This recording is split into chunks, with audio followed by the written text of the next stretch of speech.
Adishia Mamunyina Jum Akua Demba Jum 106.3 FM so. Osumi ye tosom ye nu. Odobo sume and ye womu no. Na ya man yo sama ye no afi so de. En ye bosumi emfa ho ne bosumi ya ye womu no. Enkosi se ye beto aba December bosumi na ma ye mu amanyoku a. Whatna so ewo omanya ye timwo no. Abushia amanyosem kokromoti power. Enu an ye gusu a ya hyase ne ye kwaye. Eti kokromotie ni ade tuaba kwanya ye fa so atuaba nipa e wose ye yiwo kwanya wose ye fa so yiwo nimdia ye di bekomu no abusuan fidi asase ye papa vise boni a waye wadwe sa fi wo beto ayampia wode ayampia wo bedwa wanum wo bedada Ghana fo ye de akwa abato so Ghana fo agina so atuaba amabo abusuan kokromoti power adawro ene ni asase ekoso ewo mayimu no wudo onipa kro enye bwadwen se wo be hyase na debate bi a wo be ye no issues wo de be topono so na wasi ne koso ne wo se wo ye no ene wo ka che Ghana ni se maye bwe ni wo bi sa se ewo he wo ka che Ghana ni se mi be sida no wo bi sa se wo di sika ben na be sida me se kanenu ana wo nipa kro wo microphone esi wani no wa benye simpia gina na wato ayampia na wo di akire Ghana fo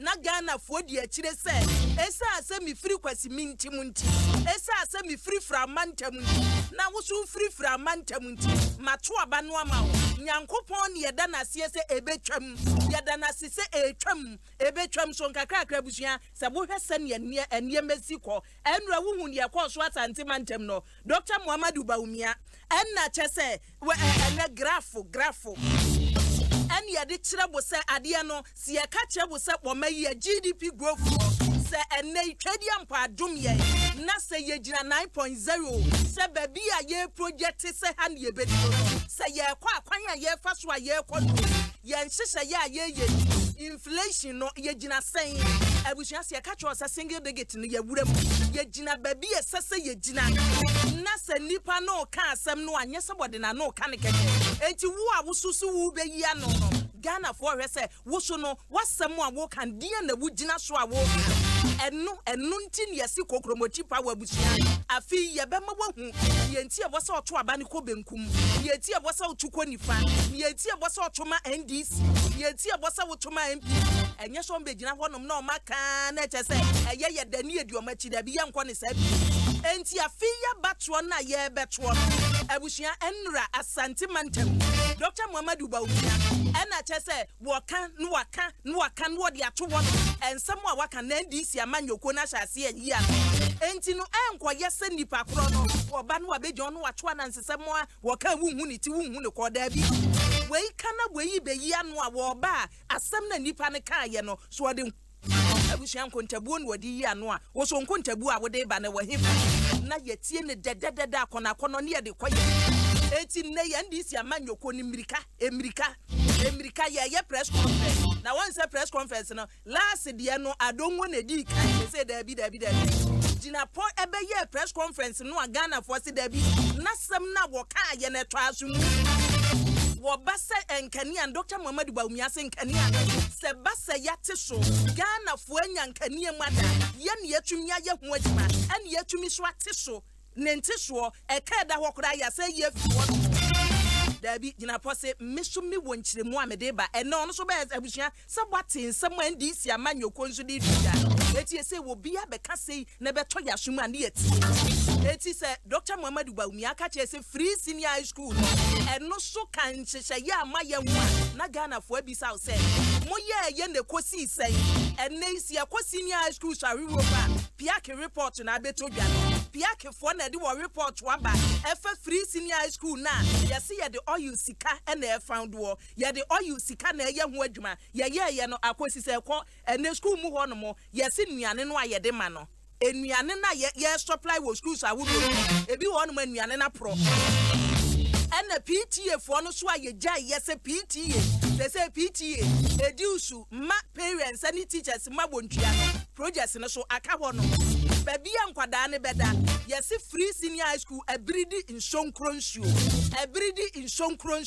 piake report ya bode aba no enti so ka che se free senior high school eye na mum akwa sisai abuhia sei facts and figures wo ba na wo de abeto wo na Ghana fueti na wa chire me bisa so ka se inflation no o na baby ada no single digit a reflect wo nipa ne botom a reflect wo Ghana fu botom and inflation no na ko ye na ye du single digit na ko si sai eti ne abuhia ye ne mpani si adwa ye ne boni abakwada fasika sem ebe twetwe nkomo na wo nchire ye mu bisa basika sem se ya amanyofo no hwe enu na ne ye the figures no to ho no mukura ebi so oboa enti ye bo mu a ye bo economics o mo de ne se oman ne se na ekoye de ati anwumre ye ne Dr. Ebo Texan ye kasikasem ko University of Ghana Legon woni ye kira de fasikasem woni ye kira de fa amamuo ne ho ntotoye pani wakwada wo manwumre ye ne no ebetwetwe mo na afa ya amanyofo no so abusuya ni wo besi ada eti NDC MP omo de o ma hyase e ka en NDC fo aye press conference bi gidi say asem no mu yi no 11 eti ne energy de e na John Jinapodi aba eti ye twen walewale Adam Smith wonso ne de ye ode bebe na he wo ba na betwa yampi aye beka wo ba Dr. Muhammadu Bangumi anro kan wo asere twe no ode agusu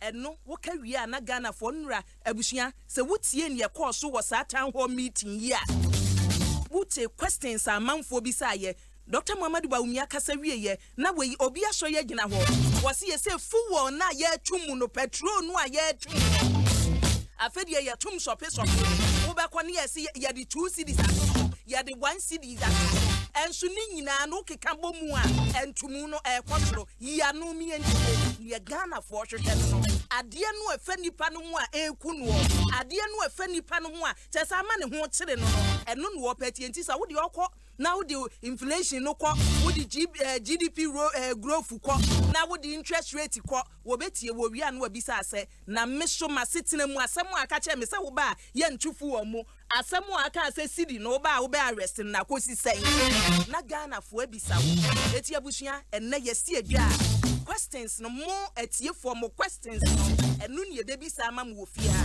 na ye bie nhuma no sutum abwadwe nche wo dia eti efisa be kopim se no ndubebo eye bani ni sujibet Adom 106.3 FM and ya dinamo ya de brew alomo bites adawo abushi alomo at 20 kasapreku adawo ma what is kasapreku di bibia bedwa so e bola da bi kasapreku ni odi bedwa so nyina say yensa proper alomo bites alomo at 20 enfie duo no alomo bites da so nyina ne na so abushi akọ ba bi e ton se bi amma wo bi hwie ni your pe ma wo se alomo bites no waje agbeve heba center any allergy ni mpanimfo adawruma abusua wohu clinic ebeka cho say ya bibiduro clinic wura ho na hwe environment na so ugina broji eya agbeve heba center hospital ababie e wo so tuom last stop wo direction na namde ma so tuom last stop wudu ho no mo a wa hwe ya beka so ugina broji Ghana na wudina no this environment no kura ma yade no awode adu ho mo tudo etu de nei the mona soap na mona cream ode abedwa so environment ni yenti aduro bi ode bebe bia efin ni mo how ni mona soap no di dware a enka papa good sense wo di dware wi a won say hia perfume na di cream no so asra na chese won wa ye kama ensesa kala bia wo ye tuntum kokwa Franco Trading Enterprise seta ye papa Franco nhira nenka wo se Franco TV wo di abedwa Franco phones wo di abedwa and your laptop so di abedwa asedan ye de ema wo abusu anwuma na ebo ye chidom ye dem live wo Facebook Adom 106.3 FM and oko YouTube so ayedem Adom 106.3 FM no yedem ewo YouTube beti ma hwe won Instagram yedem Adom 106.3 FM eti babia yaji babia okwa ubetumi ahwe live now de wadwencha to ebere se ye bekenkan e de ama obroni adaroma en wode atum live wo Facebook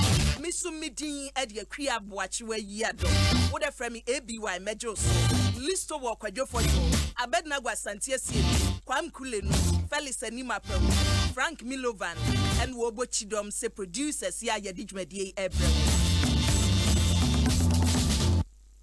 abushia meka say NDC amanyokuo no mo eye odwamtirani a woda wano ewo ayawaso West Wagun ewo fie ha sei Bismarck abobi ewo fie ha ena yewo kane mrahebadwani ema omanfo a asante mantemani odu ho no ma waye hye bantuma ewo no mo bantuma kofi buache waye hye seze mrahebadwani a wote so Daniel Chem abuaje amanfo bi se wobekọ ena deputy chief of staff so yi ni ti so obekọ akofa ne forms eti me kasa sa constituency no aye hye a sese na sa adane no wanhwe ya akoba akwa besi ukomienu a ubesi constituency ba akwa ho ye de power asante mantem no bantuma eti yenim so ono abu kokofu be kwa akofa bio se saa na ye yo abusia ene ye ne honorable Henry Kwabena Kokofu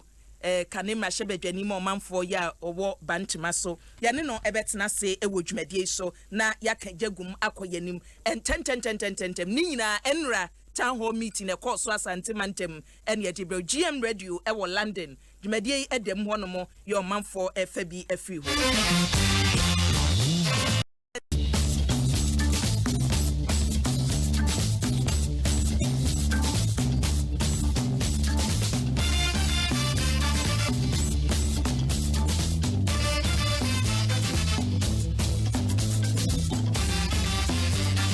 Shasian Yankajagum 10 na yankwa yanim medical dia chwanim se enne enka woti ayawaso West Wagun na bia na nka pass enfoforo na aka ho nzu we de chairman wonum chairman ene wo fie tie bibia nka mo bio chairman Bismarck abobi e wo fie ha chairman akwaba ma me da se mechi so machia for enumerate microphone afi na age so afi meji so sauchi ya me ai enye so na ba echia wetiefo nso nyina echia me constituency manyina especially me candidate John Dumelo yes o candidate a what on it and then yes then John Dumelo to one mami Lydia Seiram na eko ebefa afewi you're nice Parliament House. I'm nice Parliament House. Yes. I won't try me into a benny. Oh, sorry, they are being out of Zapping. Obika, the wind of change. Now, one who near my many young constituency. Oh, dear, no, one who near Kosovo constituency. On your young common fano, Kakra Nikunu Dijano, accountability cra until me my account of the money. How he has spent the money. Ewo if na wo mu nkonta nchemo assembly won wo mu nkonta na say hin ye mu. You are serving us. Who serve yen? Yen policy John Dumelo be follow ni say bibiara ya bansika abani nsem no through the common fund enye ne dia amanfo ne dia omo tu abama no no. Enti all the time no town hall meeting ni community engagement be koso ni ya kire wo mu say mo MP common fund e ba ya no we ni ye de unim ayawa so nye kurase na waka jem say we see hospital why a chief compound na say we see classroom block all development in ayawa so the most richest constituency no what do you call it ayawa so enti say do be dua ho na unya MP common fund 800,000 Ghana cedi and over. Now to mean the ODIR. We have to account for the money. Mamma by when you say. When you say. And where this saying constituency honomo. As an MP. Now where this saying. And yet where the affair. Where the affair. Common funds will be ever. And now moon share meeting that. Or shahway only mobi. Now assembly no someone come home. Assembly no to abamano. Ballot box no the assembly. Oima. It say you are calling for say Kayenya town ballot box no ye this assembly. Ballot box ye this assembly. Ye fancy assembly. Ye oba potem ne to abamano. Electoral area polling station by polling station. And we need account. Na constituency ohun puntu djuma bia se ekoso no na ya na se wan na me ka cho se puntu djuma ekoso bia ya ban ya se de the most elite community in Ghana your property rate ye the bo witiri mu akom bebu so what ya se bibia wo se ye tue bia ye tua imputu ekoho no ya ban hihye ye mouse ye bi mahama ye bi nanado ba ye wagu so ye MP ye ho be bi kure ni ho a wo pese o si public toilet kura wo benya esi eti common fund e we nka hokra de nka munhia common fund na ka yan fan mayen po na nka ye ba di ama omo dey why wo muslim for the past 20 years no accountability for the past 20 years. Yes, since 2000 coming. Oh, chairman, wo constituency ho no mo. Wo NDC amanyuko no mo. Na enwumre wo ka say 20 years ni. Yes. Common fund dey ama ya waso weso agunfo nyina. No accountability. MP sa ba ko nyina. Efri ma mi frema person nyina omo dey why wo muslim. Wadanse ne say. Edu abato and omo check 20 Ghana edi per vote. Madanse ni said nothing to be shown. Nothing to be shown. Yes. Wo ben MPs no a wo bisa chese nipa no on frel because on himself frel community meeting you are going to ask for accountability and you on frel and onam but this title will not go that way akwan no aye wo akwan no MP common fund ye dey MP common fund aban footwo mu na yi sa scan dey ye urban roads any urban roads for na yes akwan no but is it not strange say it's very strange. No my question is MP's common fund ya the fa assembly ho na ono issue say bia wasan say bia ye be project we wo constituency ho no mo enti ye mfa misika ni say enye sa project no MP's common fund a wo kan na megu ombotomu o e wo assembly ho e na omo kwan be so no mfa ye omadi from mo time ba o from time NDC te so yes abre no na DC so MCs na wo so no ye mumu nipa no MPs need to me be gi sika ni free mon crofo no we omo edi no accountability and this time under John Dumelo it will not go that way. He's a very young man and we have to show the way sachia enu just want to maintain public money is public money and that is my stand. That is the stand of my candidate. You understand? But so what's the district assembly concept na se dey? Mtiasese na nipa no bebre na ko just mo NDC for mo MCU se mo DC eteso na se wono whatever the case whatever the case we dey koyamenti ase no wo se ni MPs na die oh him me say there is nothing to show eji akodi enyame fa ni crazy oni wiase enti ye friend accountability a enye ye but leader there accountability obebu Yemfri mu na yenkon enne press conference a mo ankasa mo mra hye badwani ma omanfo wo kosogu eyeye fa energy sector no no Dr. Muhammad Bawumia kan bebre ma say green book na ekita no hu mekuta records we your records mekuta na Bawumia record any the necessary records are the other one green book no you know it is a green book green book no yes mpunchujuma NDC ye no the kakra na yetimi capture up to the time of this book ona say yetimi capture book way by 2015 hand over we to 2015 eti bebre wo kura yan capture yan capture toilet o excuse me so be did excuse me yan capture toilet book we say baby enu wa obe say public toilet ya capture one capture ana any na do Bawumia show slice no where who public toilet and the press conference amoye no na eyi die yan no eyi asembe yan no eyi dum song kakran na woti e wo potem no eyi ano afen so yen energy generation eyi ano rural electrification eyi ano se what you say eyi nyama bebre ano enti se wo pese me wuremu a me du ba wuremu komuni ahwe fi se na mi tie ono abo nsem a wo ka se Dr. Muhammad Bawumia enra ne nsem o ka fa ahonene ho no dodo no anye nokore a chese wadwiri bi agu ho no mo a enra so Dr. Muhammad Bawumia kasa no woka no odi ni figures attachire eti nemo de na mo ka no kom na yenhwe mami medawase na machia yetiefo anwumre Dr. Bawumia ni figures a odi betu dwani nyina no eye kontompo figures mami me no beche bibi kakra say enyem ahoden ho asem energy sector ho asem ne yekan from the need that Dr. Bawumia eye no excuse me to say baby your mind drew no fact and they are secret. You cannot do away with it. You have to face the reality. Dr. Baumia Mauti Anida. Sir, or Nunkwana Breso. Under the Fourth Republic, no multimity electricity. So, to extend, say, former President Kufuor, Ejumo ye krano, MPP for Boni Mugu. Say, Kufuor Kran Yaki, His Excellency. Say, Jerina Umano, any creditor, Yani Jitum say, Jerry John Lawrence, were born home of the rural rectification, or none this 30 or maybe. Ya yes, shape 1, shape 2, shape 3, shape 4, any day kikam. By Dr. Baumia say, ye. Ye dana say, or no one or Messiah for the MPP, so he can continue to lie.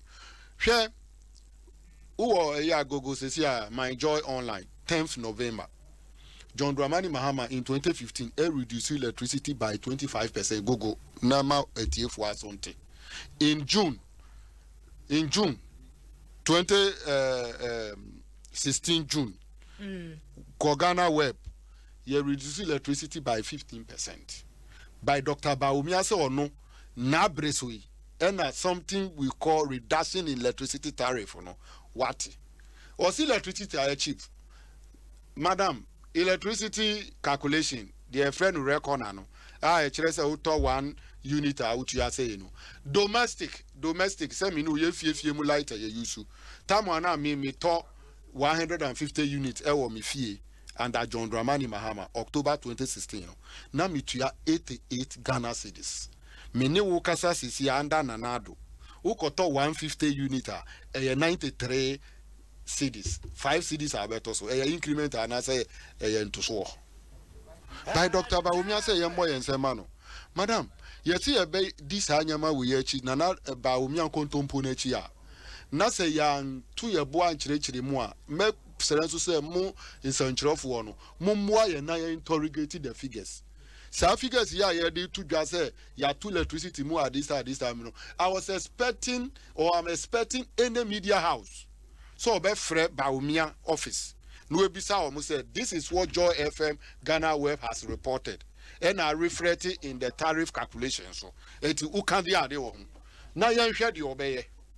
But ya jaini sa Dr. Baumia onukwa nokuta Ghana nyansa eti okasa that's all ye di o me yinya papa was say ye hwe ni ye hwe electricity coverage ye ni any basis by your basis in say baby I far from President Kufuor munni any basis. The basis in America is a me percentage I any ebe fire.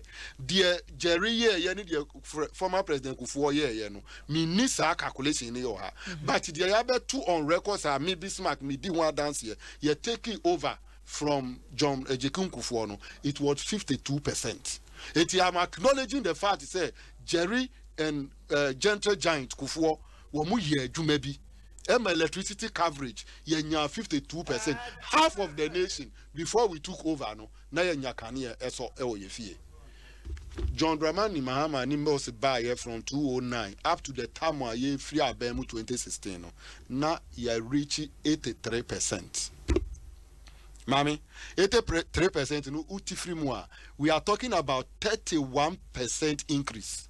So 31% increase on averagely, na NDC add at least 4% to our energy coverage. So what you must hear. By Dr. Baumia Kasano went to me anka. So what you say? But then went to me anka. Now Benz we 3 years in more be dinina no electricity coverage. The omudia beka say increase lighting kohono.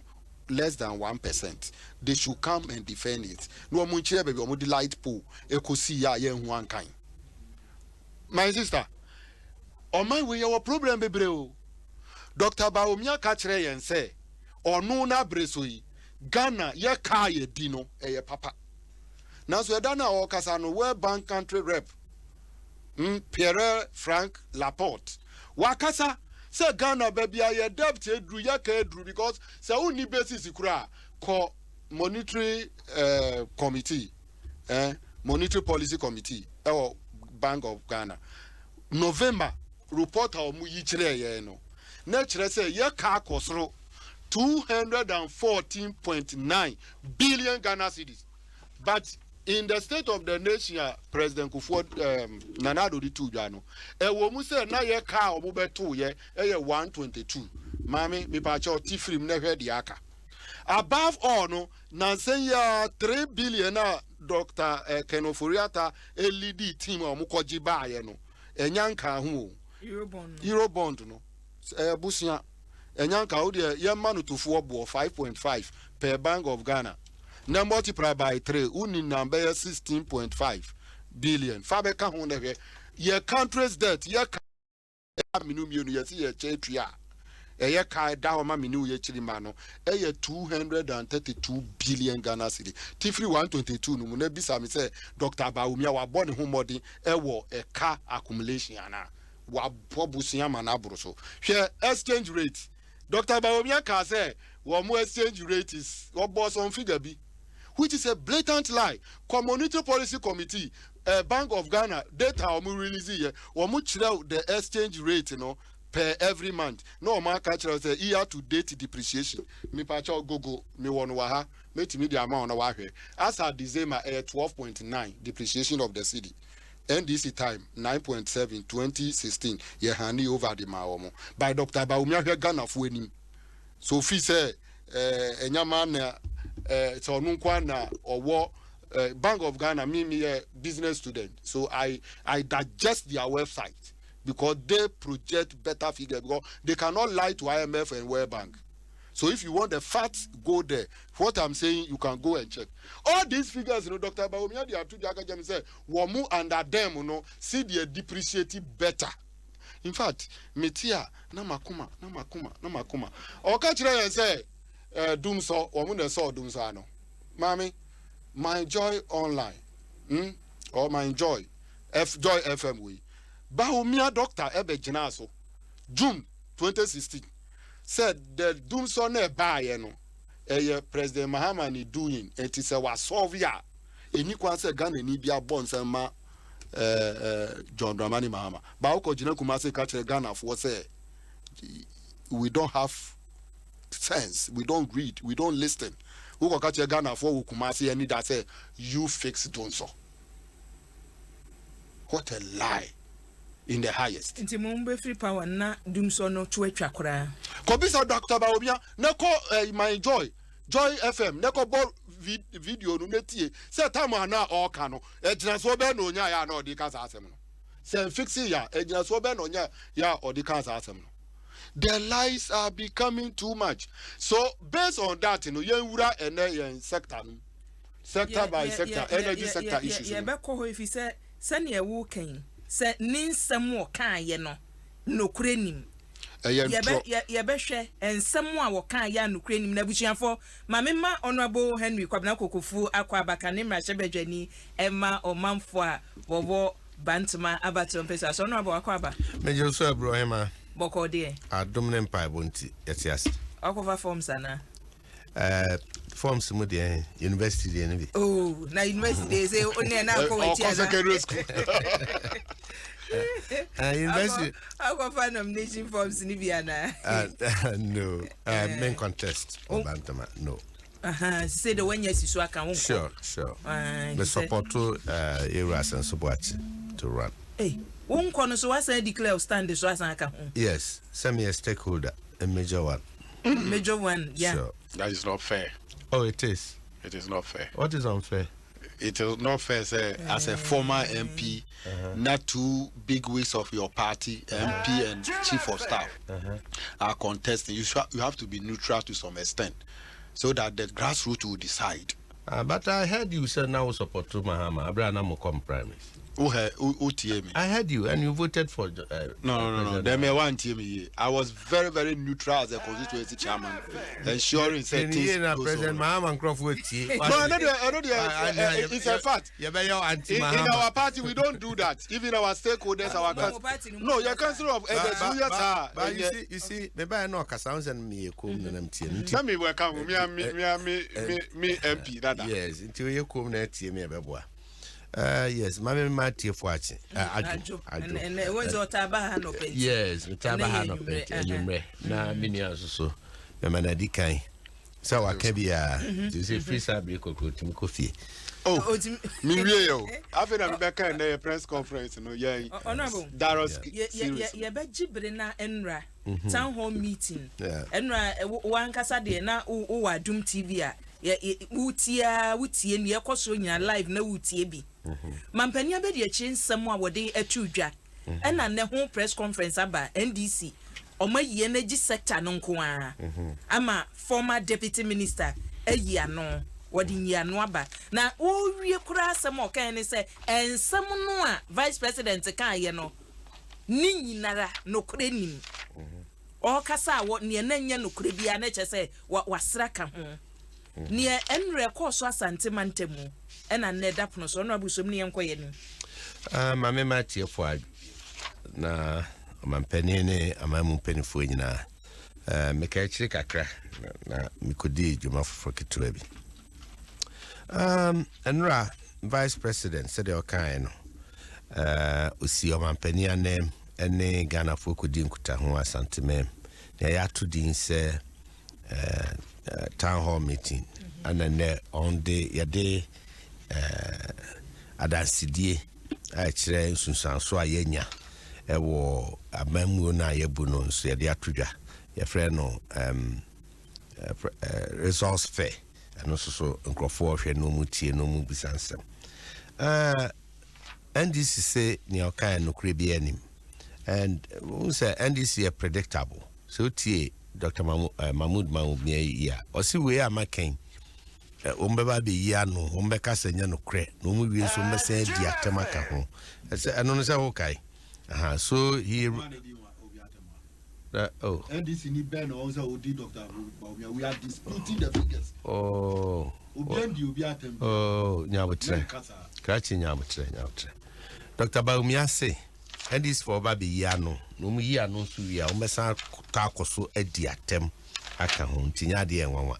Obetimi aboy ho na magana 40. What o ma obetimi abo ho no because ho no mi baby Dr. Boakyewaa kan sa asem no so kan tem didie kan ho na nka wabo na ka yetiefu atie enya ensem bi wo ho a enye fine enti enye nwanwa se o se no makosi nkonwa na o makasa no mu ka o mekani nyina ye ne a o mu ekase de o ka no enim yenim so mbekasa na indeed NDC nyakokodru bekasa mpa yura ba umia ya de wabone nsema edana na mseka politics and they wo Ghana they will not do, they don't have the courage nti omunisa akokodru no nti omu be press conference omu be dispute omu be bibia ye twen se on day on so on nyina so ne on nyema aba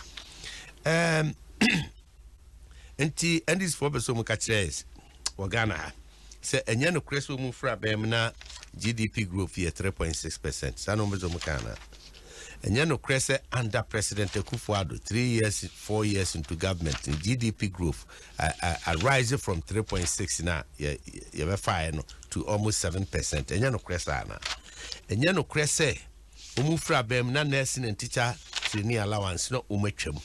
Na President Akua ba bem wa better store asisi nkwada ne maya ne memu a teaching and nursing training won eje allowance na enye no krese by the time 2016 omu fra bem na Ghana ye ni free SHS policy wa ha na under President Akufo-Addo ye wo free SHS enye no kre say planting for food and jobs omu fra bem na ebi ni omayim na under President Akufo-Addo sa policy na ba a ye hu sunsanso aduane ene ade a eba enye no kre se NDC fra bem no na Ghana mabunu adwuma ye ne ade na ayedene na yemfa nipa wa adwuma na under President Akufo-Addo through innovations na konkwa atimi afa nkwada o mu 100,000 forestry commissioner fanipa ene nyuma akika ye health sector uko sector to say GRE Cocoa Board enomne adia o nyina nya clearance a wo mu efa Ghana for ma kakra enya no kresa before 2016 na Ghana economy no akofoma to the extent say President Mahama Sabre no abeji atum e parliament say Ghana say kwa IMF ni ko seek for fiscal policy credibility ni nyina ne say isikasem ene ntutua no yeni hu ahoden yeni hu nimde papa ye de ye nti ese ekona broni ye man enya no kresa enya no krese under President Akufo-Addo we yi Ghana free IMF na ade no se Ghana for yenum ye nyina yeti omam ana ehu ni sunsanso na de ekọ na eba obi nkase oman no muadwo kra na de ye pe nyina yensaka no obi enu a wokasa de ye kan se tibia ni oman ni wom ene kwa na oman ni kofom brano no aben ba yi wabe pon homodin apija oman agina mpempenso bi a se ahokyere kra na ewom a ye koye ni mu no eni daso ho se oman no yebe kwa ahotom. That is all that we are saying. Adia wouldn't fear said the oho aseno in government for 2009 up to 2016.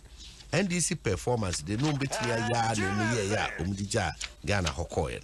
Enti woni abra kuku 3 years 4 years into officer of President Akufo-Addo on do on 8 years compare 2 terms compare president almost 1 term no 4 years no no anagana for hwe hu se NDC ni enidasopa woni aniswade hunu papa bia de mo man no enti yesremo mo amamuo no nyaade a eye wuti baabi na wakane a wope ana wuti baabi na wasusu se yama amra na nya ba ni se mwanya tumi 8 years de mu betnia ya na mo ye no mo penso economy grow ya kudru 14% wabra ne enya oil ene ade 2011-12 eye den timity for ba for mo abedu 3.6 na the economy ni nyina so nyina ene ni nyini ene senia na ho den sitie enti unless said they would continue to dispute figures data is there figures are there na ana ham kakra bi say enuanum bebre o ha onya de omu hia pi ene krata munsem ne figures no ne ade but the basse ye kira adwene na ye hwe de ya sichiri mu aka these are the things you consider mete so kan kasem ana mobile na kase ka omuja to ho for contractors road contractors ana wo mem na ya he abenya bitua eka say oh catch your Ghana for please please eka muja to ho road contractors oba sa ogitum say na Ghana the road contractors ka no much area egusu yetua almost 80% egusu yetua almost yes egusu yetua ko de mi bi say ye nyina agitum say na the road contractors ka enti honorable niema a wo bobo so say omugitum say ye ba ye yatumi atoto niema keka eda ho ne ne okeka nyina no so okeka bomu a ebedru sa wo hanche mu ne yese mo mam ho mata wo hanche mu aduoson nwotwe 78% amode mam ho we dem fa bibi say employment asema wo ken nipa dodo sen ennese ye ka say the unemployment rate wo Ghana nipa dodo sen na wo adwuma nipa sen woni adwuma mo be sen na mbeto ye sen na mafa omo ye sen e say wo ka omo ayafa omo forestry fo afa wo mo wo ka na kofu ayafa wo omo so ayeyi wadi banking sector nipa enne wonu mutifie eti mo ka ne say ya ma nipa adwuma what type of adwuma kura na ye dia ma say nipa na ko ne forestry de e permanent adwuma asuma ye ken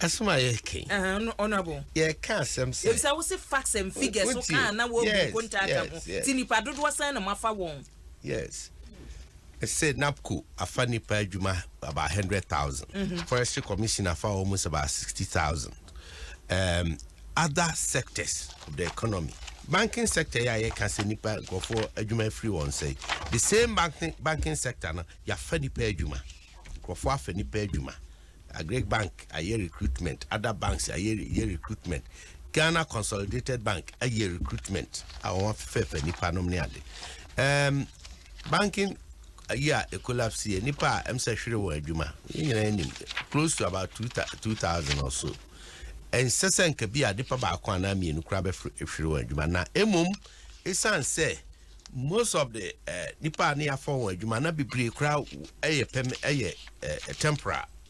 Na nyo nyina kra na permanent. Dodo na nso no mu ye adwuma o sa banks ya na egu na ekwatua kra na ntua won bi. They were not being paid. A lot more of them. Enti another yes, nkrofo ahwere adwuma hard me. I agree. But nipa ya for adwuma. And don't forget say one of the IMF conditionalities was say abaning timi enye employment.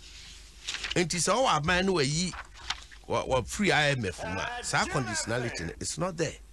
And then who bisa say adwuma ya yankase am obi adwuma no say utie 2016 sabre no the then president Mahama obon toa no obeka say Ghana for to abamani biemu 2017 oba 2017 obefa Ghana for ma adwuma no ofo adwuma obema won 300 Ghana cedis every month. Yes, okay. 300 cities. No, okay, say. No, so be say. No, you can look up one. Oh, you be ada with him. So one can. Oh, oh, men fan announce. Oh, please. Mo party mo asem ye nim chemo. Ti ade. Uni mi party mo asem. Papa. Me say, I and find the facts.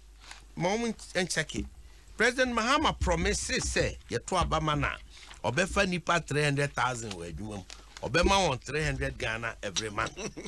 And you now promising 350 senior high schools. Now, President Akua at the go, NAPCO afa nipa 100,000. You on 700 Ghana cedis every month. Still counting. Planting for food and jobs. One enye juma direct and indirect. Ewe nyumem bibribi. However, Yegusua war unemployment situations on our hand as a nation. And nunti uwa abaya ononu weni daso or weni oniswadi huna utimi creating humanity bi wa brempo a eni daso ni hwa e kire wo se wo ma no kwan na ma no 4 more years a obetimi a creative further and further. Sese yamencha hade enyuma kuonuma start omo ye one district one factory no near the ade won nyina aguso a won awie no on fanipa Ghana fo na ye nwuma ho won a eguso so a ye nyameboa na on timi wi a Ghana fo ne be fo no aye nwuma ene ade wo railway sector system ya yire ye ho a ye hwese nyame ya adoma e betimi arevampo na agina ne naso ye yenuanom a ne be ye nwuma wo ho sisi ya the first railway lines service Omashasye from Takrady to Takwai. Ghana for an nyuma any idea war. NDC record of 8 years in government against President Akufo-Addo's record of 4 years in government. And no any de babe campaign. And no nearby chile nipa. Ye fapu mudin hun shisha. The first time beba ho no mo na ya hwe national health insurance hwehwe ya mpanimfo se wa ye ne hu nkontabo nyina beba ho abusua medican editor wanim se ye ne mpanimfo a wonu mu akwada fa sika semen hwehwe ye ho betwetwe nkomo University of Ghana Dr. Ebo Jackson ewo ho no mo economist ya chese besika sem ho a pani mpanimfo di tudwa se ya na nani di akire ensema Dr. Muhammadu Bawumia kan ye se omo ba ye na chese economic growth no decline from inflation rate ne wosoro kosoro na nye na dwen se ba from yenkone ne pani twetwe nkomo ne yenhwe se omo ba ye no hin no matumi dia bedu nkontabu a Dr. Muhammadu Bawumia dia tudwa ne ebedifo se enye no kure no yenkone ne Dr. Ebo Jackson twetwe nkomo. Doctor, good evening. Good evening. Me you feel me chawo jibo so. Etie for so ejo so pa meso na doc wa mo afidie na conform kakra ma yen. Okay. Hello. Yes, me. Okay. Dr. Mejidi Senra wutie Dr. Muhammadu Bawumia fa presentation aboye yenra town hall meeting e course so Asante Mantem. And someone di tudwa efa wo mayi sika sem nhyehyɛ ya MPP abayi ba ye waye. Mudie sikasem makwada mu muti akira mu huti ne ye koso enkontabu obu ya na ndisi amanyoko ni se tronko an wo de baaye no doctor shasie free bra MPP amanyoko ebe show mu ene mpempenso ne Ghana adu ene nra percentage ode ma wo ho 78% wo modern mo yenko yenim me do say I need to be MPP there as you are our politics now that's me a 5 clear also from 2016 about 2019 Ghana economy na Akua na I'm going to confront the fact and then I speak to the facts. Ghana now you got through challenges somewhere in 2013, 2014. Okay, 2014 you had the high depreciation of the currency in the so many years. There 31%, quite significant. Okay, at that time now you call central, you call IMF, you call try as much as possible to get the IMF to come in so that the expectations about policy making and how economic agents are going to respond to policies and many confidence and credibility in the management of the economy. IMF, okay, friends, Mama kind said that was part of really went to the IMF. If you cannot face challenges, energy sector, there were a lot of challenges there. Now, from 2016, especially 2017, government took over. Things have improved briefly, and now we can be at Nyama Sayanka election, and Tomaya Amana year, Vice President, they took Nani Minister Yidia, Elsa about because figure picture prepares also the economy, in 2016, also rate. In GDP. Hello, Doctor Mesona. Hello, Doctor. Yes. Mesona down who kakra me wa huma ni twetwesi. Okay. All right. Pajo so asoma yen. Okay. And I make sure ultra in GDP growth rate over the last so many years ultra there has been an improvement in the GDP. And over the last 3 years and GDP, in growth, has been very, very encouraging. Maybe I may consider if Ghana would be able to sustain that growth here for the last 3 years and for the next 20 years, will move the country way up the development ladder. In the sense, somewhere in 1960, countries like Singapore, Taiwan, South Korea, and Hong Kong. Now, the development challenges are no more. Let's say Ghana, GDP per capita, let's say Ghana there. Now, these countries, over a period of over 25 to 30 years, were able to grow at an average of there 7 to 10% every year. And as we speak, countries like Singapore and Taiwan are one of the most rich countries. In the countries like from 2017 to current level of almost 7%, projecting another 3% in 2020. Approximately, I say more about so for getting them to this level. Offer inflation, the inflation, from but it was, for inflation, 18.6, similar to 14.6 in 2016. As we speak, inflation from almost 7.9%. And so, OSHA indicators now, interest rates perform, OSHA,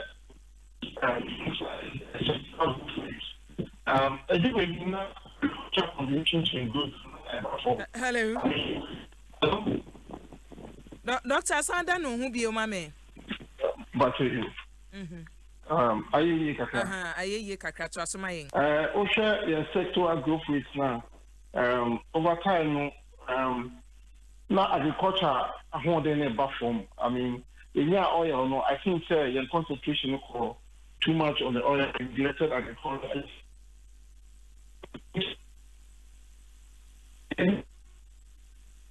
Abusia ya behwe na ya frɛ Dr. Ebo testing yie na ya hwɛ ahoma no na ye ne no atumi atoa so eye kule sanko mma ye na ye ntumi ene no enkasa ya homa no etwetwesi University of Ghana Dr. Ebo Texan ewo ena woche na de ya ene no etwetwe nkomo utia na chese ne o kan se from 2016 ne beto sabri no se o mamaxa obeka se aban no modemo efa o mansi kasemento che ye ho no enema ekoyi enam ne kwan so o kire ye mu reasons ben dia so no ogina wo cancer asem no doctor. Yes, madam. Yes, meton kan yesan emo akwa bato asoma yen. Okay, me that say.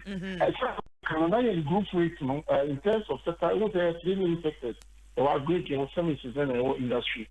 Now Ghana, no, Ghana economy, basically an agrarian economy. You're depending so much on agriculture.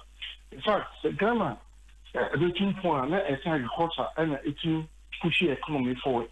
I'm sure you know oil, no, and focus to agriculture, so crack or oil mainly. Until now, the oil growth in the form. Luckily for us, over the last 3 years, oil growth increased because agriculture, about so industry growth about so. In two short years, growth is more broad-based, and yet only oil and energy growth. Non-oil growth is very good.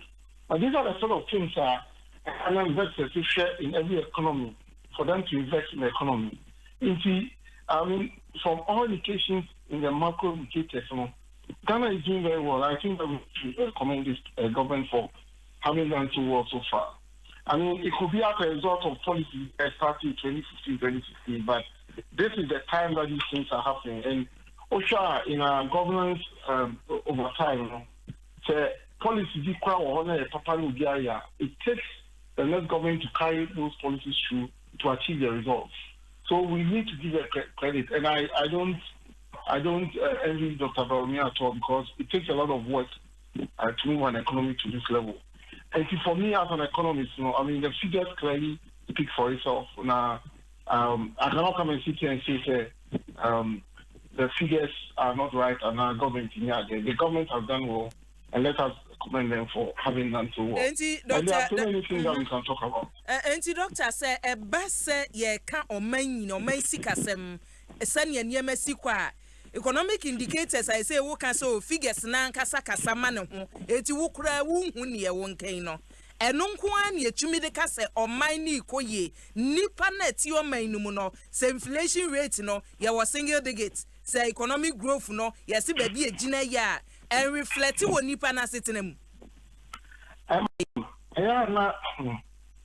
the way macro indicators, the performance of the economy, I are now discuss here.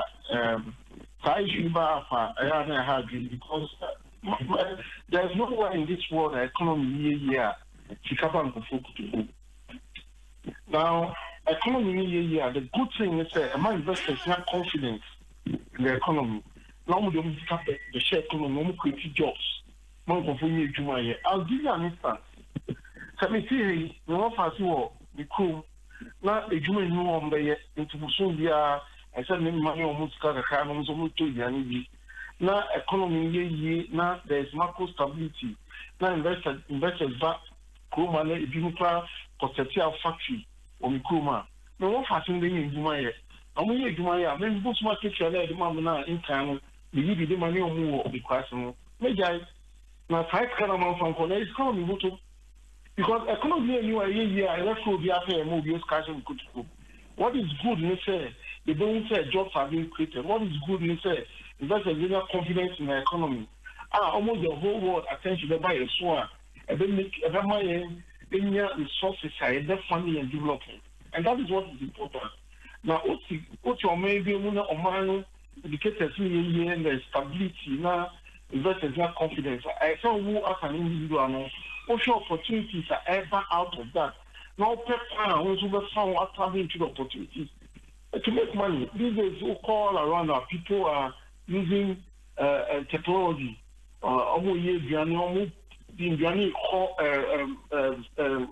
Workplaces. I'm saying, government to car, go pay the need.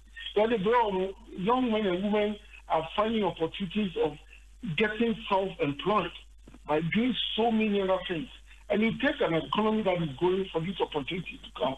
I told the other time they be say economy really just and say it's cover Butuma. It is important say Kenya confidence. And we say the economy area, there are lots of opportunities and what yes, I ask young men and women to see how they can also do something to earn a living. And see, in my own necessary country, they don't put the time. I mean, once we have enjoyed this, the union said that consolidated our gains going forward in the next 2-3 years. Are we going to be able to maintain this stable environment, reduce inflation, reduce interest rates, growth? So it will sustain over the next 4-5 years. I'm telling you that Ghana will be the place that everybody wants to come. And investors want to bring their money here to invest. And the youth would have jobs to do. Indeed, that is how we should take the discussion.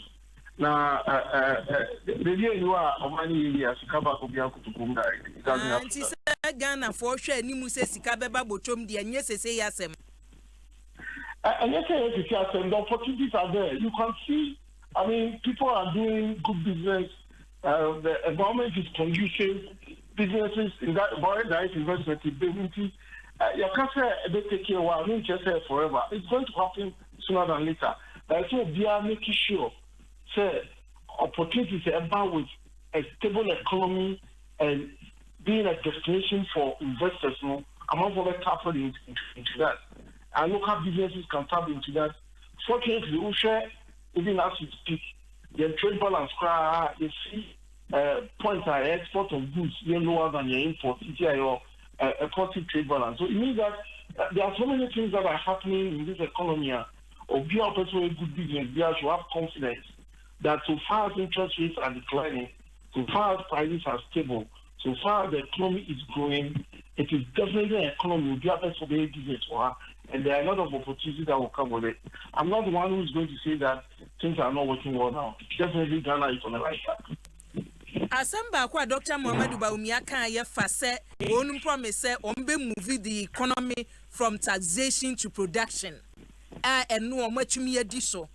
Bosha would wo she ye bi say one district one factory be ye adwuma be hwe na niema ye wono mayimu no ki atumi ade value to sa niema na nsa na ye be kokora de akọ na ni nyina aboa ya ma niema ye no mayimu atumi akoso say ni statement and answer ni speech or ma ye mu oka say ye move from taxation to production ye atumi aye sa de doctor. To be honest with you, policy Makatnaka is so many platforms and locations say policy President Kufa Budiaba before say I mean you remember for bringing that policy this 1D1F policy. Also Ghana even independence in 57. Nkuma had the same policy now opposite Ghana industrializing into the idea of setting up state-owned enterprises to add value to your agricultural produce, was a 1D1F sort of thing. It's just now I want to decentralize the factories. Now, it is one of the best policies that Matthew as an economist. The reason why I have best policy is one, so you to me making sure that 1D1F the cost now you're attracting investors to partake in this laudable initiative. Yeah, I don't buy any service. I craft I'm on the bar. The consumer, you be producing or it's the only one they say $5 because I know you account now on the form. If we are able to produce those import substitutes locally, not Ghanaians consume these goods, I only have $5 are covered on your first adding one number. If you know, we see a reliance on imports, which is a good thing. And this is one of the key problems that Ghana are facing since independence. Two, you only cotton, you sell the exports. I have any required in a raw form. They add value there. This is the time we need to add value to our exports. Now, 1D1F is a policy that will encourage higher value additional. They added value, exporting among Kwamanonia. If they get what do you call it? A higher price for it. Not forgetting, as we speak, African free trade area battle. And African sub-region is definitely a market that offers a lot of opportunities for us to add value to simple manufacturers and sell them to these countries.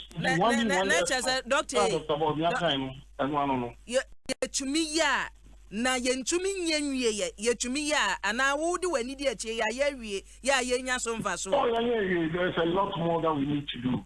And so almost started the factories in policy live on the video. We will say the factory was central region, and I'm very excited. I mean, we'll share all over the place. Factories are coming up. It is a policy that we are not going to be able to do in just 2-3 years. But it's a policy that so far as we've started, we need to continue right to the end. And I did Adom 106.3.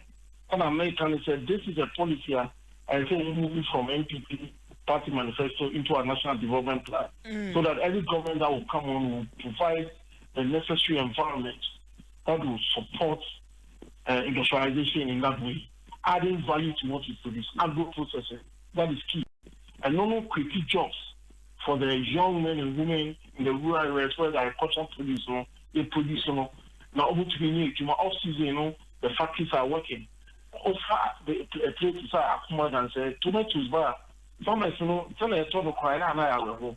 Who's say a family idea somewhere now. Imagine having a factory that will be in Akua in those areas, adding value to the tomatoes. The sort of employment opportunities in that area. You see, this 1 year will take a while, but it's good. There's a government for taking that initiative.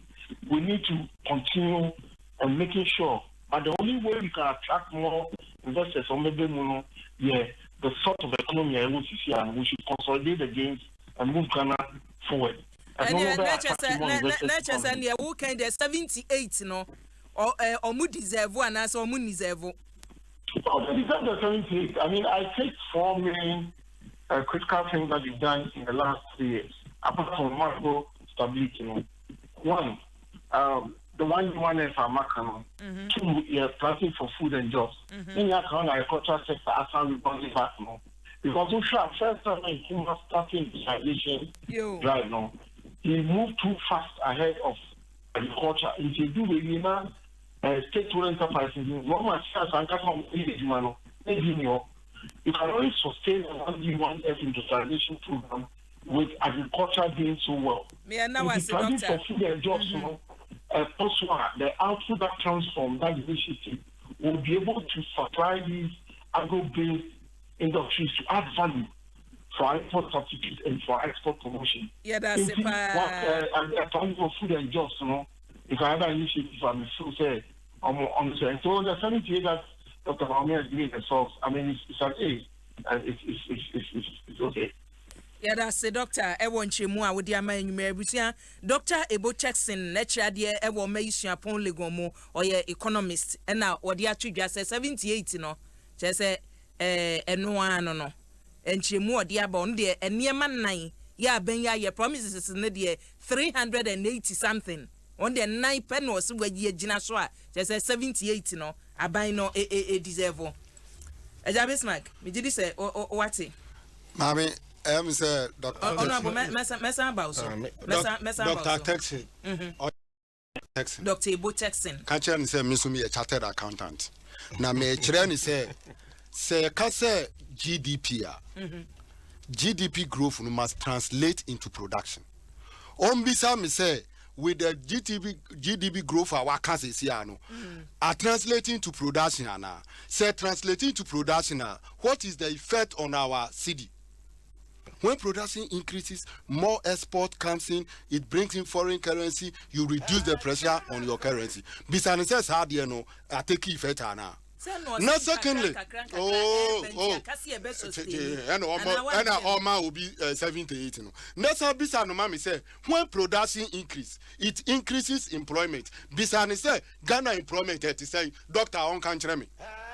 Nessa Bisani say, when production increase, employment increase, wages increase.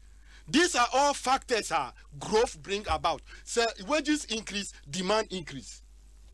Bisani say, demand for goods and services from the citizens of Ghana, it is saying, Ubi a susa nyame mo ayedin. Uba ka me say growth increase. Enti yam boy say Dr. Baumia. Does it the way forward? No, when you do research in the university, you get the academic result. At the end of the day, you have to apply it. You come to a community and apply your result. Say a fitty into eater. Who bet me a margin of error. But at the end of the day, you say a fitty into eater. No when we say research, I hear research paper. On funny growth, 7% in our organ. On fan kwa buburushi. On fan 90 traffic light. I say no, Mr. Mebunu say how are they facing like on bisa uncle from one Lagos student or more school for the past 3 years. No, bisa say a Juma send or Monya. Where are they working? How much are they earning? These are the realities. When you call them from academia, they should tell us the practical. After teaching in the classroom, that is why they do research, they do field work. That field work must prove that your figures that you are researching on paper is correct. And I'm proving to him, sir, he didn't do well when it comes to the explanation of the GDP. It is not having any impact on the ordinary Ghanaian. That is the fact. Ghana, the market woman, the mokola woman, the tomato seller, the onion seller knows nothing about GDP. The GDP, when it is doing well, the woman should not cry. Students should not cry after school that they don't have employment. These are the realities. It is a doctor says Sanyama will and that's why we bu any guso no admit say the 78% is correct though. We leave it to our listeners to judge. You understand? Yeah, and maybe yes. Honorable. So, who besides something about from taxation to production?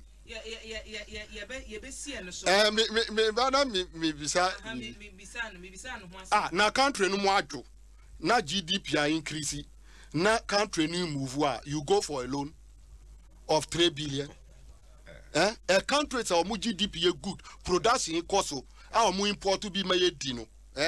Do they go for loans by heart like the way MPP are contracted from 122 to 232 billion in Okazas? What growth country will give you that loan portfolio? It's too much, and the economist knows. But don't kata omonie guso. No omonie guso no move into show in futuro edi gugana for any. When the issues come on the board, when they are coming, they should come clear. Let us know. On my way will be any political affiliation. University of Ghana, we know them. Yako school Bismarck. You understand? So we should face the reality. Now Ghana for Akuma say we are doctor now ukasa. Ukasa we are say Ghana ni Akuma turn him. Now ka book knowledge, now practically no Ghana for bra. Usi na Dr. Baumia yadi. Eti emano 78. Eti who have no cast on my yadi no. And he could not understand the practical issues affecting Ghanaians. Oima. Catch you near Bemaso, bro. Or money doctor and Quanaji. Minunukuya, I'm setting the record straight. Please. Bro, men and Quanaji. Missy Minunukuya. Now, already a friend on our Oxford and now, or see a Ghanani, anonym. Yeah, as my I can want Tiasia. Somewhat Tiasia, Uncle Mayukum from 2012, about basic 2016. A year, 10 year do a minor core IMF.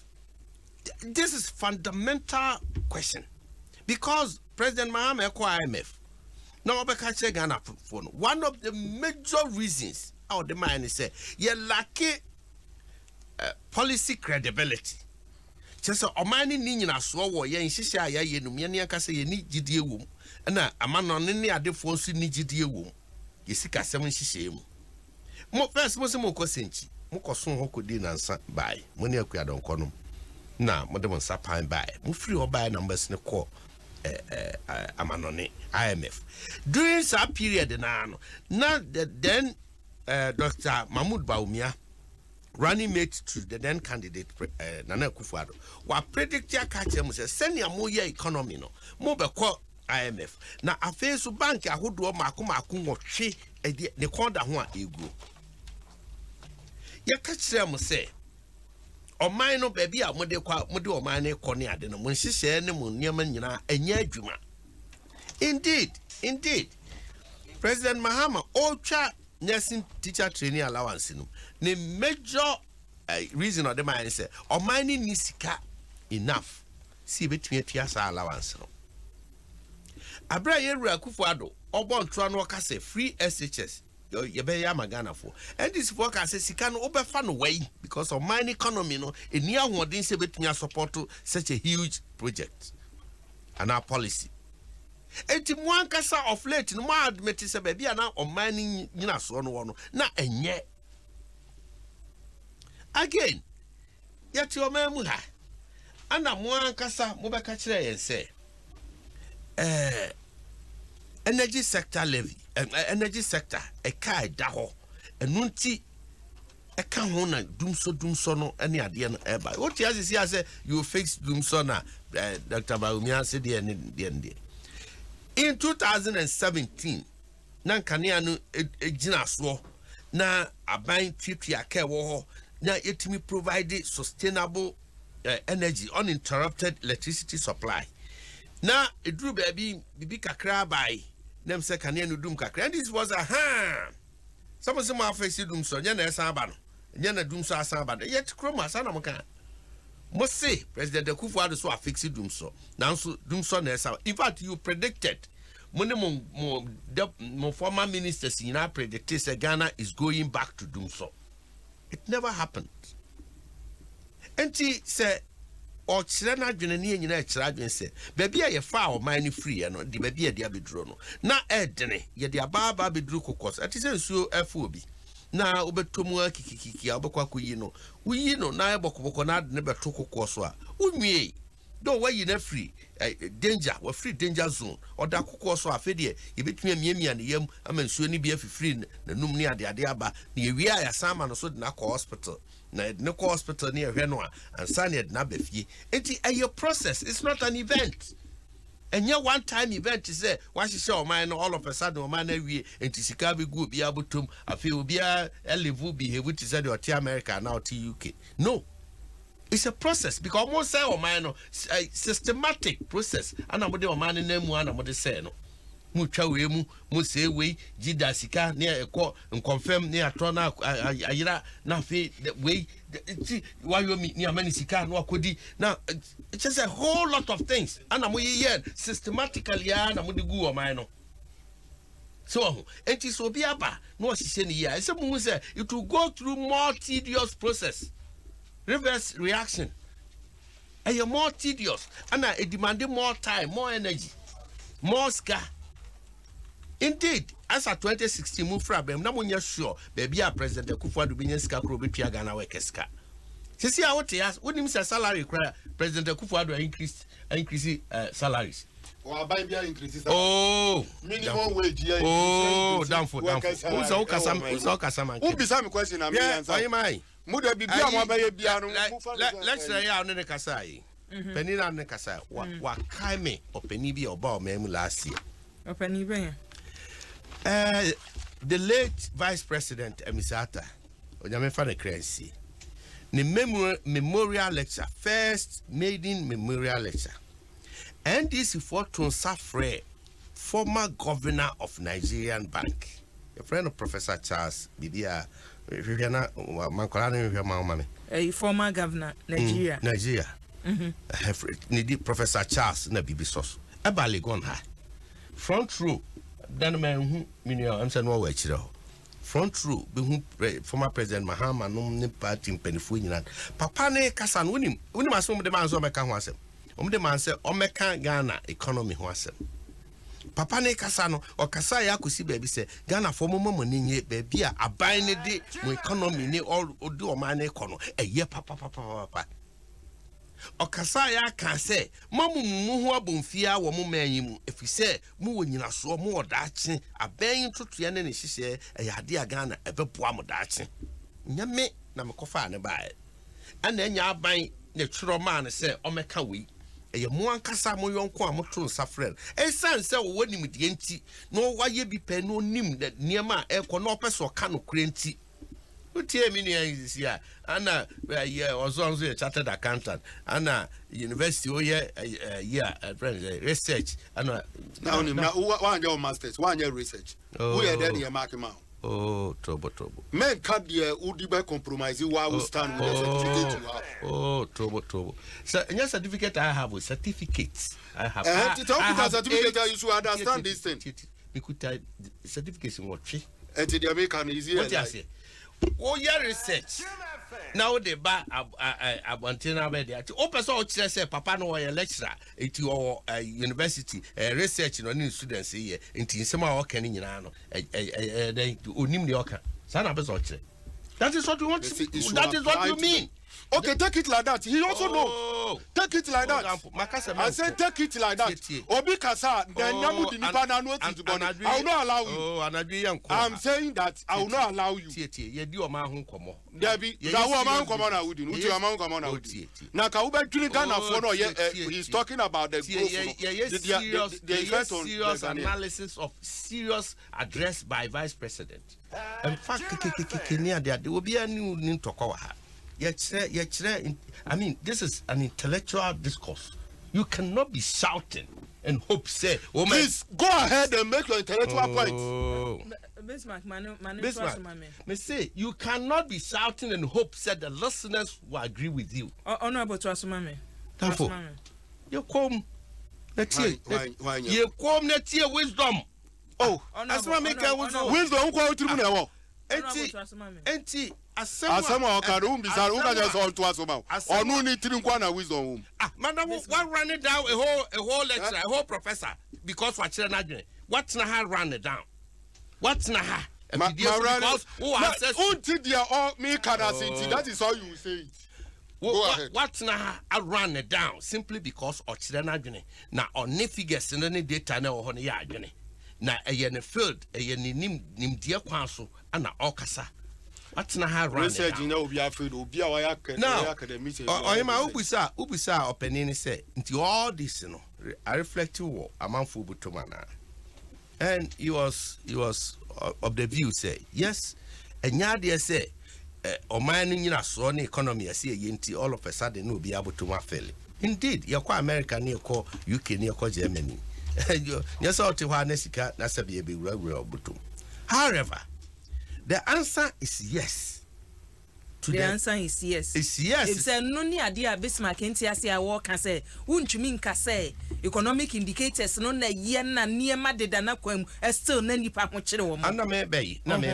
The answer is yes, say people have it in their pockets. It may not be so much you say and Kobase bia na nipa expectation so much. Now so there is some money, there is some impact.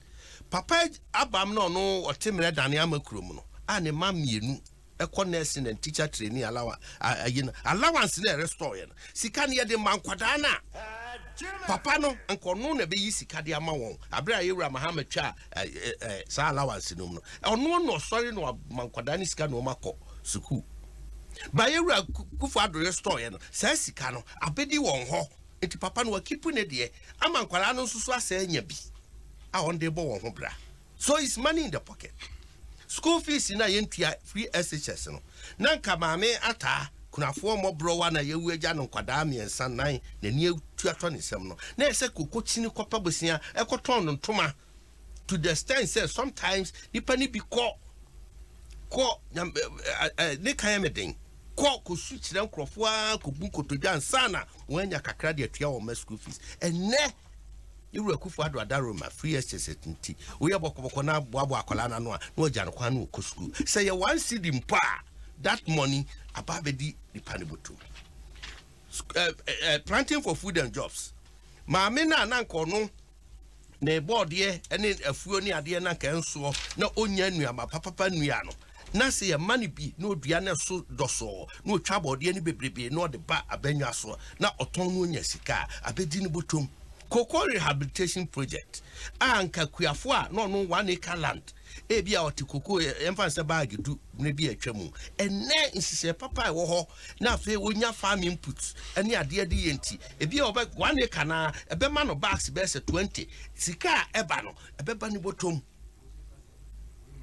and on and on and on and the scholarship secretariat to tell you say Ghanaian near the Akua districts and kwada nyinya scholarship a gomdi sua de nia anka won jano on nanom ebe yisika no mu de atua eno no ye nka say ye wie bibia nti o say de hey obi a ho ato no akosi dabi ye yechire ne se ya ma abem President Akufo-Addo a intervene onyame anya Adom amagana for ya nchira adwene papa ma President Akufo-Addo aba ma anka sabri o man akodi amna donko bim so kaya former President Rawlings emre o kan say baby a o man head kono eti say you turn bus kwa driver no order na edi ikugura amna donko bim enunti mama yantiase se amamuo yo ene nsisi amans of mines se o mansi kasem eya adwen fine ni akoma fine ne de yo ye behwe se ne honorable kensa na tie beko apomudin mu ye behwe na asemu a Dr. Muhammadu Bawumi ade twudwa efa apomudin si achiba ho hyehyɛ ya mpanimfo aye no se nei ye kase ye fa apomudin si achiba me kai pa wabra mampani eyi minister health minister say womra samba ko kan ye ne say enye nipa e wo say wo wonim de fa apomuden ho nko sikasem e wo ministry ho no mo fa national health insurance no ene e behwe service providers ayetua boka akosi sen if say Dr. Muhammadu Bawumi ani o kan na say ho no ya ante ho papa abusia ye bekoso ye mfuma dwenche ba akomienu na afei ye nto aso bani ni sujumadi esu ni Adom 106.3 FM so ene yedi efre yeda wani otayechi alomo bitters alomo at 20 abusia alomo bitters adi 20 years na ye kai wo se nei ye won ye wontwom ene ye wo sachet no wo honom tupa kokokokokoko no wagewade ena promotion so eda so tuetuem sa wo bom moden na alomo bitters numbi na sachet no wusi atwe bibia wo ho ane ya atwe bia no eye wodea so unse t-shirts na wo ho akwaje smartphones kwaje aponche a yenku nu aponche live goat ya tesa o maso ne mene kwaje na fa ko ofie smart tvs amanfo bronya ni no na amanfo didi ye ogusu promotion no eti alomo bitters de abusuye alomo say wo no monsapa na ye alomo bitters eye ni padua nu adwuma na asaso aboa wo ane ye wo agbeve herbal center Dr. Adawroma enei ema ne mema nyina skin no ye nkasa nsansa bi agume eya agbeve mona soap na mona cream ye odi abadwa so na agbeve fever so wo hono mono a ene malaria fever etenete Franco Trading Enterprise eta ye chia na ye Franco TV no odi abadwa so TV papa TV esi wono mo hu a wo se TV we de ye hronko shapes ahoro a yaye no ebi wono mo a yaye no oval shape sa esiwu dem afefefefefe etu de Franco Trading Enterprise or branches etwa Ghana ho achia ba bia wo kɔ hono mo a wo benya bi ato ewo ho ama niema koye e de amawo ene so multimedia ye boa nkwada no a waba fie no wo ba no so free school mu ba fie a Multimedia Group Limited yani SCS ena Wolo Africa Kambom yadi e-learning project ena ebre Wolo TV wo multimedia digi boss ni bi nko ade a enkwada no subject abosua wo SS on mu nyina ye TV no so ye achechefo gina animu ya wo kire maths wo kire science wo kire other elective subjects etu do wo ba ne ba ise opekra ma ne nko classes bia ma ne internet TV no ho so wo multi TV digi boss ni bi nko ade a wo ba ne yesi nkotu yesi ka ma ne nye classes Adaroma Multimedia Group Limited yabeboa na madisua no akọ animu Joe Kennedy adwenkyere ya bode aba was MPP communicators say wo mo de propaganda ena dodo no a ya bwadwen say wonya environment bi ye conducive obe no ho Stevenson sian onso ne de ye ode aba was ebi kache professor bi ani ha o Professor Biani o se ka che professor ni se woni abotra obi anye professor se Bismarck asem na wo kana onye professor onka so a professor o se wo ye chartered accountant Bismarck sasa chartered accountant onka so ye professor ke agima so de ye ode aba wo se Mr. ka che Bismarck ma me se onye din kakrama James Amankwa so de James Amankwa so enu abi na ode baaye ena ameya wo si MPP fonti ese ba bi on be gina bi free senior high school wo ka asem bi o mu di free senior high school ti free senior high school ni wan ko mu ni hwe kan na Lydia Tabi wo se die be nti na ka che Bismarck na won so kache Bismarck say o kasa o man voice you wate said kwasia for so de ye ode aba o si simpa ebi wa simpa na mehwe wo free na me de me wayem ti mo mpa ma me Raul Francisca de Bismarck ene wo asem jedra de ye ode aba o se me kan ye se NDC ni MPP na Ghana problems sa amanyoko mienu wei oman no si ebekọ yanim si ebeti asan efiri omo Farouk Temaso de ye ode aba o se bi wai kache Bismarck ma me say MPP ba ye no eka wo muja ne honomo ene niema wo manye ni yie no na wo se MPP aba ne bobosia na wodi tua sa aka no eti se Bismarck eka na kada ho kache nse eka no eda ho no omada wuruma omo na omo de to Ghana for so ke agema de ye ode aba o se NDC amanyoko ni beba 2032 ene obetumi abetena o man se de ne omo ye nyina no nyade se omo kan hu jedra ne de ye ode aba o se bi wai bi se ono abukokofuma me se de enti na omo ka wo man ni sikasem a oyo revenue sika yenya free emfam wo na yenyanum de na o maka o manu atum omo yesa wo mu yenya atwem ka chense oyo no so no ne yenya free mu omo bu omo nkonta omo fanka homa Ghana fo hu ba bia sika ni free na Steven Tufo o se bi wai ka che ono abukokofu se nwumre mani age ne chese ne nsam ode atudwa no mani age ho papa onto aso saa na adwuma no onyema amanyoko no yetie no na Joe so de ye ode aba was MPP communicate say struggler say chese ensam no a doctor di tudwa no mbe defend so bi wo honom kra wo defend a enyeye say to usu fojo was e bi wai mehwam anwumre papa na oboase na me wo kwadwo oat so de ya wode aba kwadwo wadwenkyere no James Amankwa so edie was say edie record no setting straight why ansem na wo kan ha Bismarck asem na wo kan no ayu ena we so de ya wode abas Steven Tufo makan wo de James Amankwa o say ebiwai catch Bismarck say even in UK omoje bosia eti se ne all kan say woje bosia crime no catch say woje bosia enye crime abushafo yento aso na yenko yanim na Bismarck yenhwe apomdin si achi ban yi ensem a Dr. Muhammadu Bawumia kaye National Health Insurance say enei se woni pa crop say woye renewal wo kasa wohia so obekwa akosa life omatumi aye ba bia wote ufie kura wote wutumi eye achievements o maye bosho mo hye ni omatumi aye bi somna yenko yo medasi bi na makase Ghana ye nyachum papa wo yafa obi abreso ye bobusua e crime enti yanyanya chumwana ka Ghana fo nkanche Dr. Bawumia say on di nukure emre bi 2016 abnormal for somebody to borrow banda MPP they good nya chumu no yenjai enya so my way ye better ba bia ye wo oyima me ba health on na sha hwe any that programmer Dr. Bawumia ko ye no but yeah meba enu me ye free ninsam o kan ye no a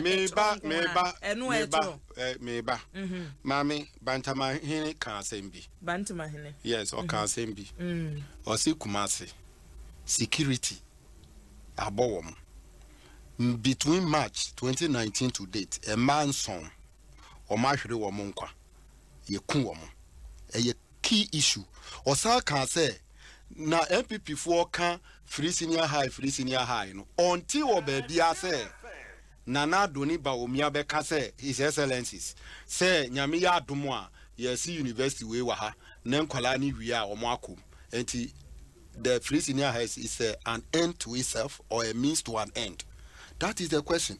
Enti na John Dramani Mahama say oba newly created 6 regions no or the hospital be called regional hospitals now asandi universities are called universities a bit towards technical education.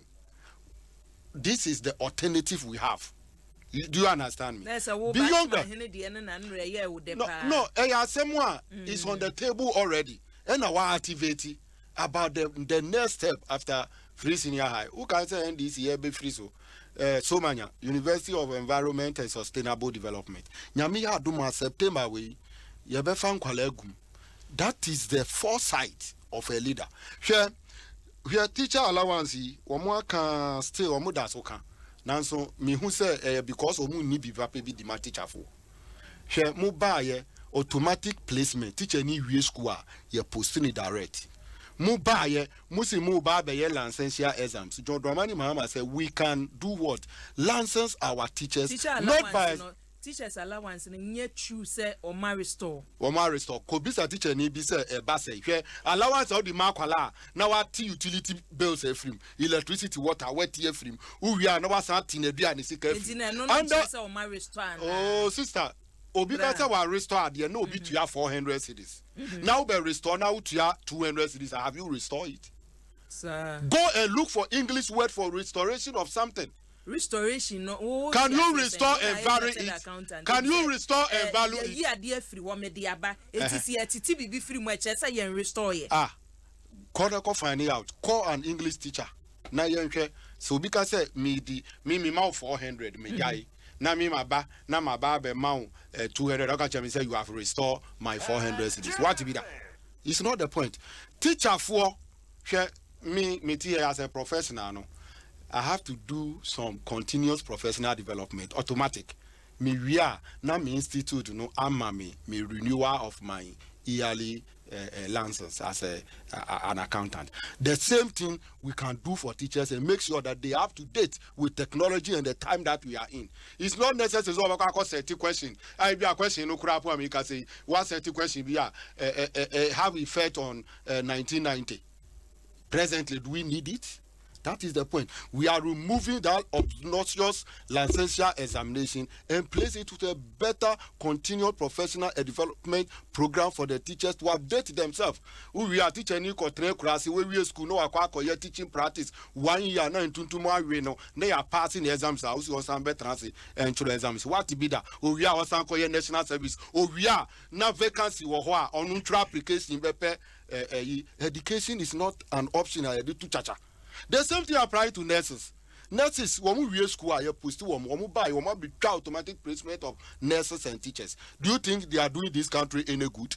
We are to teach on cultural application. Ministries and police watch are you treating our nurses well? Sakulana wa no nursing in women no ya or doben or de These are the issues we are talking about. And Ghanaians must listen. We are looking beyond the free senior high because in any case we started the progressive free senior high and they appreciate it. That is a step in the right direction. And it is one more start here.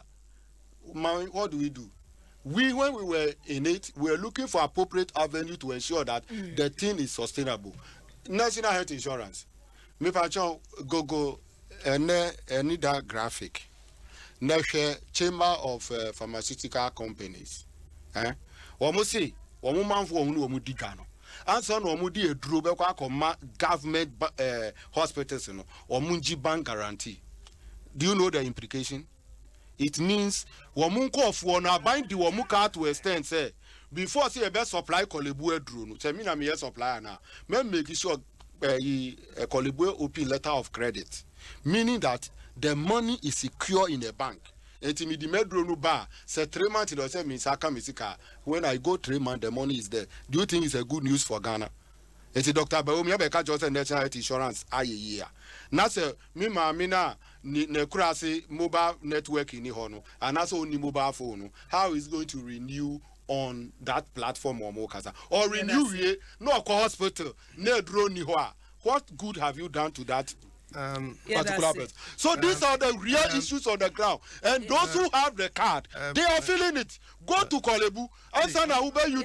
That's Abushama Mimi woman in Tumnafe, Honorable Kokofu, and to us 0302-216561 and 0302-216562. Honorable, Yansha Apumdinsi Chiban. Yes, Ubisa, Udian maybe or the free buy it.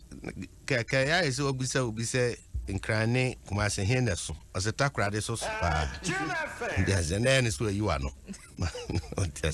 But you see, truth be told, no cray, Yankan, under NDC. One penny and of your national health insurance, Mr. Sylvester Mensa. Also, Mummy Echireno. Edu ha ye twetwesi ma me fa frefo ba ku na ye nto aso. Hello. Nyame asumdwe enkamo anyibruwe papa. Enkanso Nana Mohammed to aso ma me. Mama me wo bodjuma na me kan ho na me champion for ma ba hanyibe. The Zongo minister Mustafa Ahmed na me kan ho. Me mama ayeto. The sitting president after the vice president odi enyama bi akatu ho. Say ye nuanu mo aha na ye free. Aha na ye di akọ aha na ye beduru aha na ye be free ha asa akoye nim bibia la kira no su free lego e be kira no amunde won wan ye nuanu me dia aya na mo pese on beje tum anam politics nti ye wo political talk wo ho but if so amanfo anya free the sitting president and no amu ye hram o ka so wo ka ade ba kiu nti ye ngin tum ne djuma pa the president oyema omankrokun Ghana no omuso sua bi Nana Mohammed yada say hello. Yeah, everywhere. Mini Udini baby free. Later your disciple from Laura. Disciple Laura for who ya to asomayin. Yankopon Adom everywhere. Mitia minia NDC no kasa de ababa kokrampo nim. Disciple can me can't be say ye man penyin dada John Dramani Mahama. Abia odi ye say yen je pa yen to abama se enye ono free sa konje we so a yen to abama ma NDC bio because one wo do mama abia wo dia be ye yen dia aye ya too much because the only brother ye nim say wo free northern sector ha obe pa be boy ama amanfo nya nsupanum wanje enti Ghana say obi am to abantia do mama because yin na say do mama on timi je bim na do wa ya de do ye chia ye honorable MP honorable Anthony Kabu yeah that's the disciple. Hello, good evening. Minuaba udini baby free but from Antama Kasisi Dudu. Oh Antama Dudu from here to Asumai For Cho, dear, na NDC, can you not one? And the MPP not church, or my penning only woman could do still what I say. San Candida could 20 million, what you pay now for? No, says, can you go to never? Hello? I'm sorry. Everyone. Hello, Minia. Would you like Farouk and Farouk Tema? No, Facha Miwati. Producer, you were free Musano. Hello. Everyone, Farouk. Yo, Farouk to ask my Minia. Yeah, Minia, I'm sure that you must know. And the mania, me say so, say, election, me say, I feel we are about to everyone. About facts and figures and because you say propaganda and said you throwing of ephedrine, you do boost environment near confusing go from there and this year they were home. They say dear, so I said you play this, I got to move propaganda no yeah. They say facts and figures. And I was offered the neutral people no. Also something no matter to Aquem, the BHS MPP, a palm media, they are the best in this country. President Kufo debt to GDP 36%. I know what the kind of how NDC through with a epic offense GDP 73% of my bear. Says here every year you try almost 20 billion Ghana cedis. Yeah, they service interest on debt alone. Omujai. And for 3 years acquisition 60 billion. Almost Robert Yaboka 100 and something. 60 billion that service on interest on debt alone. Shabank see on Mutama almost 20 billion that service. Now we are saying Yaboka say your financial share incremental by from 9 billion Ghana cedis. Up to 222, she the incremental percentage over almost 1,000%. Why you waiting in area outside down with the Abroni? Yeah, that's Farouk. Yamfa we chat to hello. Many are Udini baby are free. Medin the Kwekudako. Yo, Kwakumienti. ABY. Minia. Inti Mimen Tibi as you. Tifred baby a papa could create for mine at the Akua could do. Nah. Inti when hina yenge tuna ye sanse sanko fo hina na sa betre gwa so da on mi chuana buko kofu haruna me pe wasempa bed de wa mo ye ne de mo man no kra no me mente ma se kra Into Mahama on me dear Grace BM Mumpa baby man on Tana. Uncle Body and Uncle Pego. Hey, what's the rest of me? I wish I'm 5 for no AC. And 5 for any honorable cocoa to us. Yeah, and no address, specifically National Health Insurance. Vice President say, yeah, she say digital mobile phones to grab it in the area renewal. Maybe a term is all call center, no acquire baby will be 5 cities, 10 cities. And Tiano no case, ye free ho. A man, nipa home being hand. Now, what's stretching or health sector no more. Now, no one say the drones to be by. But who the honorable yenina national health one more service providers see shebra or monsa musika na meka ni enti amampani so de honorable agema menu ba say hwesika sem no enkanka ne kan weda ho ebi mfa kwa pa so ebi a won provide service cross mbeji misika any delay payment e we yede ko enu yatumi asolve by and large. What can you by and large? Ansa na NDC free abemu service providers in Mekatro e Canada ho months net ya ba ye abanya hwia ma momatua say em say you don't ka ba 2 months or 3 months but yeah, sure. Yes per calculations time bia a rollover na a month or 2 because say e say hwehwemu ye ekoso the ono overcharge and now said the bikra and if I saw no so cry yam factor na yi wom any ade and na ma delays in ba but friend National Health Insurance for manager or mejoso. Now, mount facts and figures. Sika, a cow mobile any do material free ho. Any near see presently a cow do. Now, we'll say a pharmaceutical for say pharmaceutical. Koje Yibra. Uncle Day, bank guarantee, and guarantee how. This is business principle. Nana Sani and Dada. No, not the end that na esi atena ho a.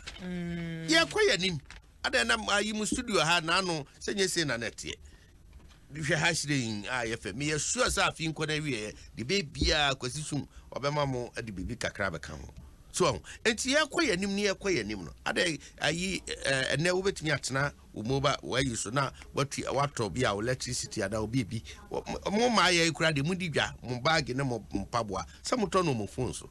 Yeah, that's it. Sanity. Yeah, this offer car cover color and san wa kodibia. And there mutina phone si dibia. Enti ye kwa yanim no businesses ne ade hwe kwa pa umbefa so a umbe improve upon umusika sem ne ade ade. Enti eno de na issue e wom ne de yan. Ene chesa me ayede. Yeah, that's on ambulance ne de say eno de one person maka ho asem. Ambulance na ambulance mo di ne ewo mo awie. Enti yeah that's say mo cha awie jubilations ambo nyina ma ya awie. This mic Ghana mami see ambulance training school. We are to ambulance 161. We be to Ajay ama asay Ghana ambulance 161. Yeah 2012 I'm saying 2012 2013 ambulance I was yeah very for go to ambulance service go me see 20 yeah the best ya na Yiadom ase abusiafo a mo frɛ bed mediency Yiadom ase mo so a Facebook YouTube Instagram mo share ye da mu nyina ase fi say afena besma ka bobi wa charge pa say omo ambulance no abusia besma ka bobi chairman NDC amanyoko no wa ye waso West Wagon na onmunyam for Henry Kwabna Kokofu mra hyebadwani akane no odo manfo ano wo bantema say waso wonko biu etina chese former MP na ne be frɛ ne say the last time honorable be course nyabotre Nadie wasi studio aka onko bio yada na se na producer so listo wo kwadwofo dwa Abednego Asante ase edukwam kule nu Felix anima pawu na eye obroni Mary na ode call live Facebook abusia mamensre fiewrafo abantie bi pedan single room self contained no so hwehwe Tesano kokomlemle achimota na New Town yesre agent nka ho etifiewrafo wo a wodan bia abrantie bi si wo pedan abrantie nso ne hojo Tesano kokomlemle achimota New Town number abetumi afre wo so no 0246 975 746 0246 975 746 abusia mame famusia na menam asena ekuma mama zimbi ometo aso odo ahoma so na ye ukwada die ekuma e de beto aso amamo medin e de Akua Boakyewaa Yiadom